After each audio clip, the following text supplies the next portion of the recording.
네, 반갑습니다. 저는 김정현 국어학원 대치명인학원에서 국어를 가르치고 있는 강창욱이라고 합니다.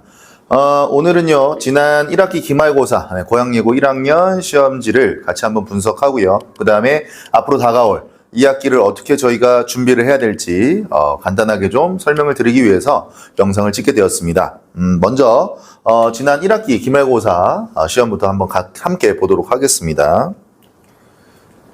먼저 일단은 객관식이 서른문항이었고요. 주관식은 없었습니다. 이거는 지난번 중간고사랑 동일하다고 보시면 되겠고, 시험 범위 자체는 이제 그렇게 많지는 않았어요. 현대시 같은 경우에는 교과서에서 첫사랑, 그 다음에 고전시가 가시리, 그 다음에 희곡인 성난기계, 이렇게 교과서에서 출제되어 있고요. 그 다음에 정막한 식욕, 찬밥, 강호사시가 상충곡 같은 경우에는 이제 모의고사 기출 지문이었습니다. 그 다음에 문법이 조금 많았어요. 문법이 양이 좀 많았는데 이제 의문의 변동 전체하고 한글 맞춤법이 들어갔습니다. 다만 이제 문항 개수에서 보시다시피 문학에서 훨씬 많은 문제가 나왔기 때문에 관건은 결국에는 문학이었지 않았을까 생각이 드는데요. 자, 일단 문학부터 조금 말씀을 드리면, 이번 문학 시험지가 조금 독특했어요. 사실은 이제 기존의 고양예고 스타일이었던 것도 있고 기존의 고양예고 스타일이 아닌 것도 있었습니다. 일단 먼저 여기 이제 첫 번째 제가 적어놓은 옳은 것의 개수, 기역, 니은, 디귿, 기역부터 비읍 중에 옳은 것의 개수는 옳은 것을 골라라. 이런 유형의 문제는 사실 고양예고 스타일은 아니에요. 솔직히 말씀드리면. 그런데 이번에 이러한 유형의 문제가 세 문제나 나왔다. 이거는 그냥 제 개인적인 생각으로는 아마 조금 시험 범위에 해당하는 문학작품 수가 좀 많았고, 그래서 이런 유형의 문제를 좀 많이 내지 않았을까라는 생각을 좀 하고요. 그 다음에 표현법을 찾는 문제 역시나 두 문제가 나왔는데, 요거는 이제 고양예고가 좋아하는 스타일입니다. 그래서 다른 외부 지문의 다른 작품의 일부분만을 선지로 만들어서 이제 표현법이 동일한 선지를 골라내는 그런 유형의 문제인데요. 이거는 고양예고라면 얼마든지 연습을 했었던 그런 유형일 것 같고요. 자, 세 번째, 요거 이제 사실은 제가 수업 중에 굉장히 강조를 많이 했어요. 특히 직전 수업에서 지시문 꼭 봐라. 어느 파트를 봐야 될지까지 얘기를 해줬고, 또 꼭 다시 한번 살펴보고 하라 라고 이야기를 했는데, 요 두 문제가 한 문제씩 나왔습니다. 그래서 아마 제 말대로 공부를 했다면 다 맞았을 거고요. 나머지는 이제 그렇게 어렵지 않았어요. 나머지는 기본 개념을 묻는 거, 아니면 내용파, 이런 문제들이었기 때문에, 요 세 가지 정도를 제외하면, 그렇게 어렵지 않게 해결할 수 있지 않았을까 생각이 들고요. 자, 두 번째, 문법입니다.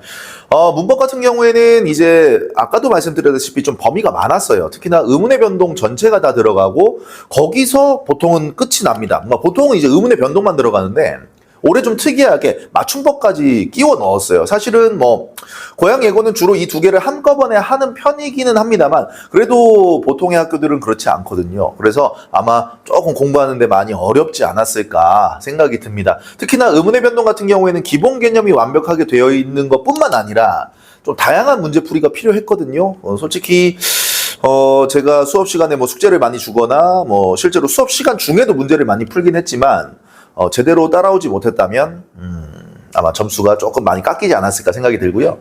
한글 맞춤법 같은 경우에는 이제 1학년 때 배워야 할 문법 중에 두 번째로 어려운 파트입니다.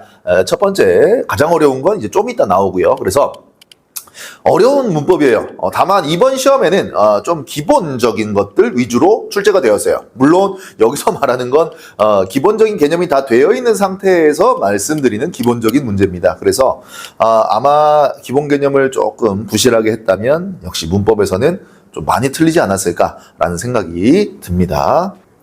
2학기 예상 범위예요. 2학기 예상 범위. 일단 중간고사에서는 아마 6단원 문학이거든요. 엄마의 말뚝이라고 하는 현대소설을 아마 하게 될 겁니다.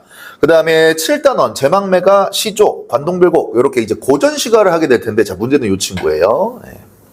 문제는 이 관동별곡입니다. 관동별곡은요, 이따가 이제 데뷔하는 그 방법에 대해서도 이야기를 드리겠지만, 이거는 무조건 한 적어도 3번에서 4번은 하고 시험을 봐야 돼요. 그러니까 처음부터 끝까지.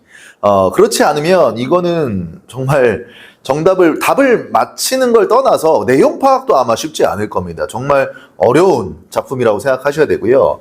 자, 그리고 기말고사 시험 범위에서는 유자소전이라고 하는 소설, 그 다음에 8단원의 중세국어, 여기 나왔네요. 아까 가장 어려운 문법, 좀 이따 나온다라고 얘기했는데 바로 이 중세국어가 가장 어려운 문법입니다. 그러니까 여러분이 이제 앞으로 2학기에 만나게 될 작품들 그리고 문법은 이제 가장 어려운 것만 남았다라고 생각을 하셔야 돼요. 자, 그렇기 때문에 문학 같은 경우에는 방금 말씀드렸다시피 관동별곡, 가장 까다롭다라는 고전시가, 학생들이 가장 어려워해요. 특히 1학년 학생들이 가장 어려워하는 파트가 고전시가입니다. 그 다음에 문법은 아까 말씀드렸다시피 중세국어 가장 어려운 문법이에요. 그렇기 때문에 여름방학에 해야 됩니다. 여름방학에. 그래서, 우리 저희 정규 커리큘럼도 있지만, 고향예고반을 위해서 제가 따로 좀 관동별곡하고 중세국어를 추가적으로 수업을 진행할 생각입니다. 관동별곡은 이제 정규 수업 안에서 진행이 될 것 같고요. 중세국어 같은 경우에는 지금 특강을 준비를 하고 있어요. 일단은 그렇게 생각하시면 될 것 같습니다. 따라서 결국에는 방학부터 미리미리 해야 되는 영역이다라고 생각하시면 될 것 같습니다. 네. 요 정도에서 지난 시험 분석하고요. 그 다음에 앞으로 어떻게 대비해야 될지 설명 마무리하는 걸로 하겠습니다. 감사합니다.